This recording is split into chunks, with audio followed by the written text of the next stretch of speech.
Over attachment से कैसे बाहर आएं? इस प्रश्न को अगर गहराई से समझा जाए तो यह केवल किसी व्यक्ति से जुड़ी समस्या नहीं है, बल्कि यह हमारे पूरे मनोविज्ञान, हमारी कंडीशनिंग, हमारी इच्छाओं और हमारे भीतर की अधूरी भावनाओं से जुड़ा हुआ है।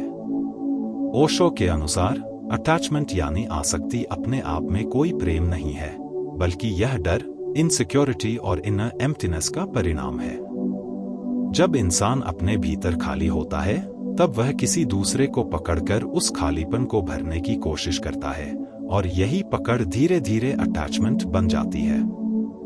ओशो कहते हैं कि जब आप किसी से कहते हैं, मैं तुम्हारे बिना नहीं रह सकता, तो यह प्रेम नहीं है, यह डिपेंडेंसी है, और डिपेंडेंसी हमेशा दुख देती है, क्योंकि इसका आधार फियर होता है। सबसे पहले यह समझना जरूरी है कि ओवर अटैचमेंट का मतलब क्या है। जब आपका मूड, आपकी हैप्पीनेस, आपकी एनर्जी पूरी तरह किसी एक इंसान पर डिपेंड हो जाए, जब उसकी प्रेजेंस से आप खुश और उसकी एब्सेंस से आप टूट जाएं, जब आप कॉन्स्टेंटली उसके बारे में सोचते रहे और अपनी आइडेंटिटी खोने लगे, तब आप ओवर अटैच्ड हैं। यह स्थिति डेंजरस इसलिए है क्योंकि इसमें आप खुद को भूल जाते हैं और दूसरा व्यक्ति आपकी जिंदगी का सेंटर बन जाता है। ओशो का कहना है कि प्रेम में फ्रीडम होती है, लेकिन अटैचमेंट में बॉन्डेज होता है। प्रेम आपको एक्सपैंड करता है, अटैचमेंट आपको श्रिंक कर देता है। इसलिए बाहर निकलने का पहला कदम अवेयरनेस है। आपको यह देखना होगा कि आप अटैच्ड हैं और यह अटैचमेंट आपको सफरिंग दे रही है।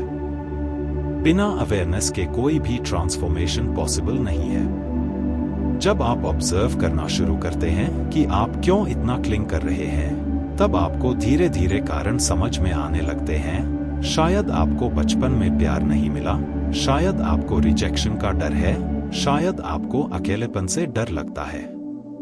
ओशो कहते हैं कि जब तक आप अपने डर को फेस नहीं करते, तब तक आप अटैचमेंट से बाहर नहीं आ सकते, क्योंकि अटैचमेंट उस डर का ही मास्क है। इसलिए दूसरे स्टेप में आपको अपने अकेलेपन को एक्सेप्ट करना होगा। आमतौर पर लोग अकेले होने से भागते हैं, इसलिए वे रिलेशनशिप्स में खो जाते हैं।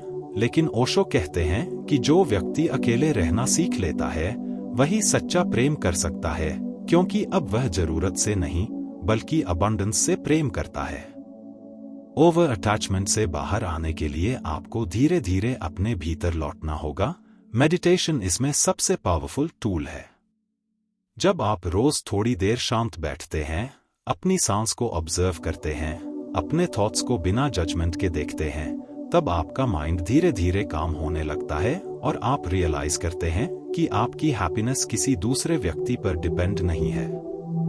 ओशो का ध्यान हमेशा इस बात पर था कि आप अपनी इनर कंप्लीटनेस को महसूस करें, क्योंकि जब आप खुद में कंप्लीट होते हैं, तब अटैचमेंट अपने आप खत्म हो जाती है।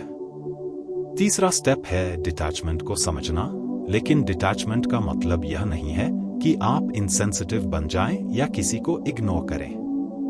ओशो कहते हैं कि डिटैचमेंट का मतलब है इन्वॉल्वमेंट विदाउट लूजिंग योरसेल्फ। आप किसी से प्रेम करें, उसके साथ रहें, लेकिन अपनी इंडिविजुअलिटी को मेंटेन रखें। जब आप खुद को खो देते हैं, तभी अटैचमेंट पैदा होती है। इसलिए अपने हॉबीज, अपने गोल्स, अपने पैशन को फिर से एक्टिवेट करें। जब आपकी जिंदगी में मीनिंग होगा, तब आप किसी एक व्यक्ति पर ओवर डिपेंड नहीं होंगे। चौथा स्टेप है एक्सपेक्टेशंस को छोड़ना। अटैचमेंट का एक बड़ा कारण एक्सपेक्टेशंस होती हैं। आप चाहते हैं कि सामने वाला आपको हमेशा समझे, हमेशा आपके हिसाब से बिहेव करे, आपको कभी हर्ट न करे। लेकिन रियलिटी यह है कि हर इंसान अलग है, उसकी अपनी जर्नी है। जब आपकी एक्सपेक्टेशंस टूटती हैं, तब आप हर्ट होते हैं और अटैचमेंट और भी टॉक्सिक बन जाती है। ओशो कहते हैं कि प्रेम में एक्सपेक्टेशन नहीं होती, केवल एक्सेप्टेंस होता है। इसलिए अगर आप अटैचमेंट से बाहर आना चाहते हैं, तो आपको एक्सपेक्टेशंस को ड्रॉप करना होगा और एक्सेप्टेंस को एम्ब्रेस करना होगा। पांचवा स्टेप है लेटिंग गो सीखना। यह सबसे कठिन होता है, क्योंकि हमारा माइंड कंट्रोल करना चाहता है, पकड़ कर रखना चाहता है। लेकिन ओशो कहते हैं कि जीवन एक फ्लो है और जो फ्लो के खिलाफ जाता है वह सफर करता है। अगर कोई व्यक्ति आपकी जिंदगी में है तो उसका आनंद लें, लेकिन अगर वह चला जाए तो उसे जाने दें। Holding on creates pain, letting go creates freedom. जब आप छोड़ना सीख जाते हैं तब आप हल्के हो जाते हैं, आपके भीतर एक नई एनर्जी पैदा होती है। छठा स्टेप है सेल्फ लव डेवलप करना। ओवर अटैचमेंट का रूट कॉज अक्सर सेल्फ लव की कमी होती है। जब आप खुद से प्यार नहीं करते तब आप किसी और से वैलिडेशन मांगते हैं। ओशो कहते हैं कि अगर आप खुद से प्रेम करते हैं तो आप दूसरों से भी सच्चा प्रेम कर पाएंगे, क्योंकि अब आप नीडी नहीं रहेंगे।